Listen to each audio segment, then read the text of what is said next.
মাননীয় স্পিকার প্রতিদিনই সংসদে মাননীয় স্পিকার করে একটা কথা বলে, সনদ নিয়ে কথা বলে।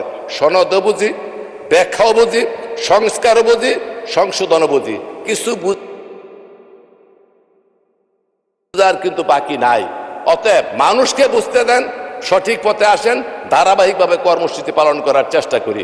হঠাৎ করে ওয়ার্কআউট, হঠাৎ করে এদিক এদিক তাকানো, কান কথা, এগুলি বাদ দিয়ে মানুষের কল্যাণে আমরা সকলে কাজ করতে চাই। মাননীয় স্পিকার, অনেকে আন্দোলনে যোগদান করেছেন, কখন করেছেন, কোন সময় করেছেন, কোন অবস্থায় করেছেন, কোত্থেকে করেছেন আমরা জানি। কিসের নিচ থেকে আসছেন সেটাও বলতে চাই না, সবাই জানে। কখন এসেছেন সেটাও জানি না।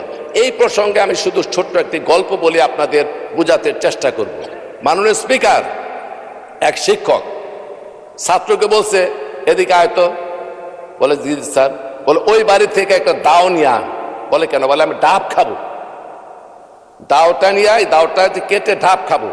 তখন বলে স্যার, এখন যদি ডাব কাটার জন্য ওই বাড়ি থেকে দাও নিয়ে আপনার দিকে আসি, মানুষ মনে করবে শিক্ষকের দিকে দাবিত হচ্ছে, দাও নিয়া বেয়াদব করবে, মানুষ বুঝতে পারবে না এই দাও আমি কেমনে আনি।